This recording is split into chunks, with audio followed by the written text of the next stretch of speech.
Hello, it's Jack again, bringing you another Supreme Commander 2 replay, and this time I'll be joined by Dirty Lobster. Hello. Yep, it's a 4-player free-for-all on geothermal borehole, as always.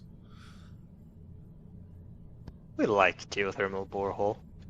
Yes, we do. Well, the people are, we've got myself on the left there as UEF, on the bottom we've got Gaz, who is Aeon. On the right we have Dark Assassin, who's Aeon again, and at the top we've got Rofo King, who is Cyberin. Anything to say, Lobster? I love how you pronounce Dark's name as it's spelled. Yes, well, if he's not going to go through the hassle of actually spelling his name right, I'm not going to pronounce it right. Oh well, we've delayed enough. Let's watch, shall we? What speed do you have on, Jack? I'm not talking to you right now. Don't mess with me. Or I'll chase you down with my air scout that I'm about to be building soon. The mighty UEF Air Scout, cheaper than everyone else. Well worth it each and every time. And there it goes. Nice. Early intel on all opposition. Go, Scout, go! Everyone else seems to be building a fairly normal queue.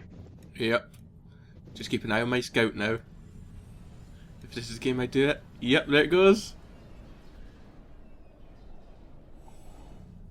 Nope, it wasn't this game. My intent in one of the games I used my scout plane and control Cade into someone. Oh wait, maybe it is this one. Here it goes. Well, I tried, but I missed. Now there's intent I did not scout Gaz, as you can see in the bottom left corner. If he never saw my scout plane, he would not even guess I even had a transport. Hence why I did not even attempt to scout him. And there goes my transport. Down I go. Capture the energy, capture the factory, and build an AA tower. Seems effective enough. Just so mean. Oh yes. I'm not sure how you managed to cap his energy though, considering he has sacrifice capture. I think it took him too long to even notice. Although he did try to build a point defense with his other engine, but I sacrificed captured his engine before he even built. Then reclaimed the point defense. My mass. But here comes his comm. Angry comm. Yes. So angry, did a comm bomb just to try and destroy me. But capturing the two factories was worth it because they both survived. But I did kill the NG cap at least. He killed the NG and the transport, so I have to build another NG and another transport. Nah. And it was like Dark and Rofo King have not done much except build up their factories. Dark has a lot of NGs. There we go, Gaz decides to give up, seeing as he knows full well that there's really nothing he can do at this point. Especially since he decided to go air in the first place.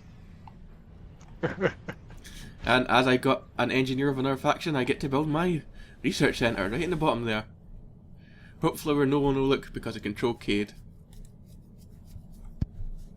Nah. Oh, and Unless Gas actually got ragey in TeamSpeak and told people. I'm sure they could What guess it's transpired. happened enough. It happened enough. But here comes the conflict between Rofo King and Dark Assassin. Dark Assassin is just using his ranged tanks to snipe what he can. Oh. Oh, where did that volley come from a single Brackman? She wasn't more.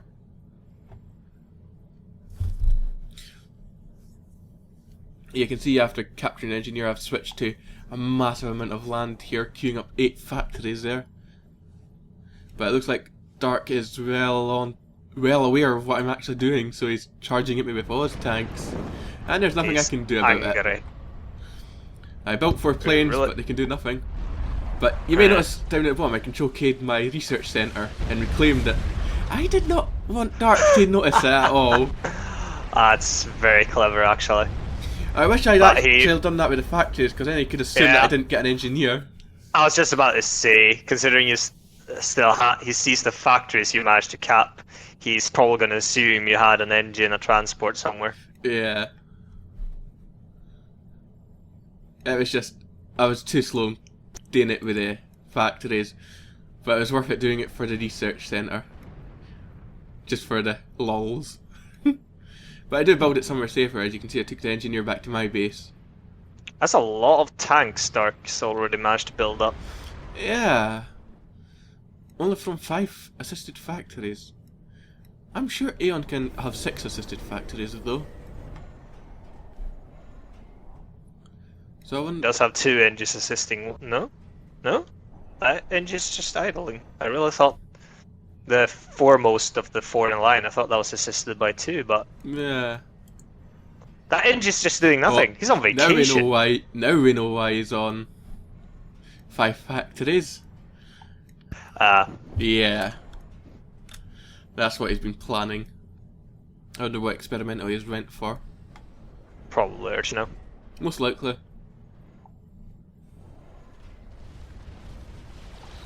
You're going for an experimental as well. I'm sure you can guess what it is. Well, since you researched the transport, it really should be the experimental transport next step. Yes, it is. It is so stupidly effective because of its speed.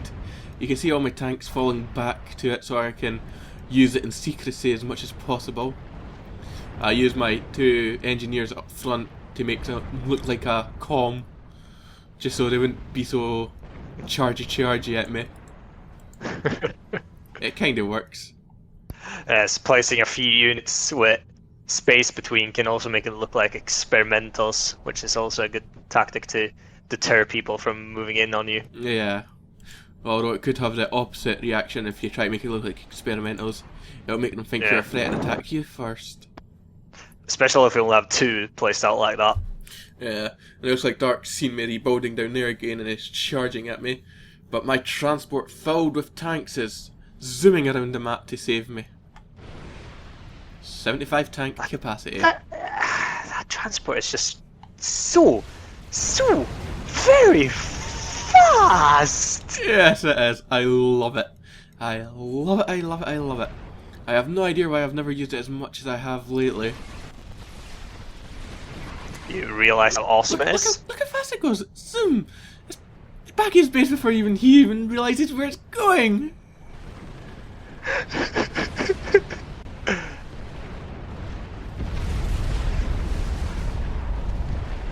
And I've pretty much killed his back base before he can even react to it. I mean, it's evil. And he gives up. He knows full well he can't compete with that speed. So that just leaves Ruffle King who's charging out towards me, who has a suspicion of what I have, because he's protecting his comm. But I know it's his comm there, and sandwich. Oh, he's got the nanobot upgrade. Cool. Good thing I sandwich him. Nowhere to escape. Charge for the comm! He waited with that upgrade as long as possible, seems. Yeah, it's a good thing I did sandwich him, not letting him escape so I could inflict maximum damage on him. While his comm's focused on killing one army, the other army just gets right in there and kills him. Yeah. And of course, load up what tanks I have it in reserve and straight to his back base. The adapters can do nothing. No, they really can't. And the 4 stats coming up is way in front of the adapters, they can't even do anything either. Nope. And Rackman adopt a circular pattern, they can't even hit you. And rage out. Yup. That's a nice quick game, wasn't it? Only 20 minutes long. Short video. Nice video. It shows how powerful the Starking Extreme Experimental Transport is, though. I mean, dropped one person, took all his stuff. Luckily, the factory survived, so I could get my research centre. And then I just dropped the other 2, one after another. They just dropped like dominoes. But there is one thing I don't like about it. The air crash is just not effective enough to suicide into land forces. Ah yes, lobster. If you can't suicide into something else, it's not worth lobster's time. Power Nope. detonate, structural power detonate, control keying a Caesar, Darkanoid in this game, control keying a Mega Fortress. If it doesn't have a nice explosion and kill things with its own death, it's not worth Lobster's time. They shall all die in the glory of my name. Well, that's the end of this video. I hope you enjoyed it. You can check out my channel for more, and you can always subscribe to see more videos. Anything to add to that, Lobster? So, yeah.